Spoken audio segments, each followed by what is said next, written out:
Emmerdale saw Vinny Dingle and Lewis Barton get together this week, finally sharing a kiss after plenty of build-up. But tonight's episode showed them at risk of hitting the rocks already. Are they really over before they really began? The latest installment opened with Commie Haddock popping over to the Barton house and congratulating his mate on having finally smashed your way out of the friend zone, a term that Ross wasn't a fan of. Their conversation was interrupted, though, when Lewis walked into the living room and promptly left the house without saying more than a few words. Vinny, who had just beamed about how he finally felt like he understood who he was, looked completely deflated. Commie and Vinny then turned up to the cafe looking for Lewis, but Nicola King told them he was on a stock run, before prying for the gossip. They didn't say anything to her, but after she went off to make drinks, Vinny confided in Commie about how confused he felt after the morning. "It looks like he regrets it," Vinny bemoaned, but Commie said it was just Lewis being Lewis, and that if he wants to know exactly what's going on, he just needs to ask. "I'm not sure I'll like the answer," Vinny said. Later on, Vinny found Ross and Lewis playing pool and asked outright if he regretted the last night because of the way he left in the morning. He wondered if it was down to his lack of experience with other men. Lewis explained that he really was late for work and that was taking up all his focus, explaining, "That's the way I work." After the misunderstanding, the pair admitted that they were goggle-eyed over each other and shared another kiss. It looks like the couple are officially back on. The episode opened in the Barton house, quiet, ordinary, almost deceptively calm. Lewis Barton moved through the living room, distracted, already half-focused on the day ahead. He barely spoke before slipping out the door. Vinny Dingle stood frozen. Only hours earlier, he had felt something monumental shift inside him. For the first time, he had allowed himself to embrace who he was without hesitation. He'd kissed Lewis, and it hadn't felt confusing. It had felt right. Now, watching Lewis leave without more than a few words, that certainty wavered. Out of the friend zone. Enter Commie Haddock, loud, loyal, and never one to miss a dramatic development. He burst into the house with the enthusiasm of someone who had clearly been waiting for this moment. "Finally smashed your way out of the friend zone," he declared, clapping Lewis on the shoulder. The phrase hung awkwardly in the air. Ross Barton, leaning nearby, pulled a face. He wasn't a fan of the term, and neither, it seemed, was Lewis. Before anyone could unpack the awkward energy, Lewis walked into the living room, heard enough to understand the gist, and promptly left without adding anything substantial. The door shut. Vinny's expression fell. Deflation. Only minutes before, Vinny had been glowing.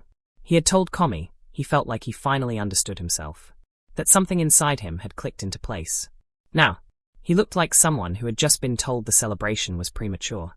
The contrast was painful. For Vinny, this wasn't just about a kiss. It was about identity, vulnerability, and the courage to step into unfamiliar territory. And Lewis's distant exit felt like rejection. Cafe confessions.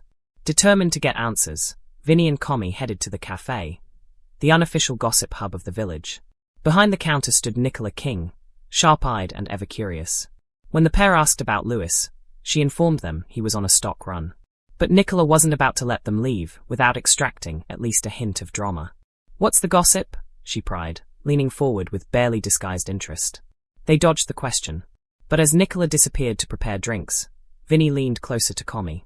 "It looks like he regrets it," he admitted quietly. The words tasted bitter. Commie shook his head.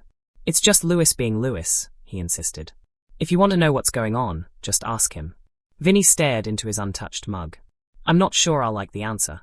Fear of the answer. The fear wasn't irrational. Vinny's journey hadn't been straightforward. He had spent years wrapped in expectations. Of family, of tradition, of what it meant to be a Dingle. Exploring his feelings for Lewis wasn't just romantic experimentation. It was emotional exposure. If Lewis regretted the kiss, it would mean more than heartbreak. It would mean stepping back into uncertainty. And Vinny wasn't sure he could do that. The pool table confrontation. Later that evening, tension found its way to the Woolpack's pool table. Ross and Lewis were mid-game when Vinny approached, nerves clearly fraying beneath his steady expression. He didn't circle the issue. He didn't sugarcoat it. "Do you regret last night?" he asked outright. The directness caught Lewis off guard. Ross quietly excused himself, sensing this wasn't a conversation he should witness. Vinny pressed on, his voice tightening. "The way you left this morning, was it because of me? Because I don't have experience with other men." There it was. The real fear. Not just regret, but inadequacy. Lewis's truth. Lewis blinked, genuinely surprised. He hadn't expected the morning to be interpreted that way. I was late for work, he explained, frustration creeping into his tone. Not at Vinny, but at the misunderstanding. That's the way I work, he continued. When I've got something on my mind, it takes over. He hadn't been replaying the kiss with regret. He'd been calculating deadlines, delivery times, tasks undone. To Lewis, compartmentalizing was survival. To Vinny, it had felt like rejection. Clearing the air. Silence lingered between them. Vinny searched Lewis's face for something. A flicker of doubt, a sign of hesitation. He found none. Instead, Lewis's expression softened. I don't regret it, he said quietly. Relief flooded Vinny's features, so visibly it was almost heartbreaking. They stood there, awkward and honest. Google-eyed, Lewis admitted with a grin. Vinny laughed, tension dissolving. And then, without ceremony, they leaned in and kissed again. This time, there was no confusion. No unanswered questions. Just certainty. Back on for now. In soap land, nothing is ever simple. But for the moment, Vinny and Lewis were officially back on. The misunderstanding had been small. A product of poor timing and unspoken fears. Yet it had threatened to derail something fragile and new. What saved them wasn't grand gestures. It was communication. Vinny had asked the question he feared most. Lewis had answered honestly. And that honesty made all the difference. A bigger journey. For viewers, this storyline represents more than just romance. Vinny's exploration of his sexuality is layered with vulnerability and courage. He isn't rushing. He isn't labeling himself prematurely. He's learning. And Lewis, flawed and occasionally abrupt, seems willing to meet him there. Their chemistry feels organic, built on shared history and unspoken understanding.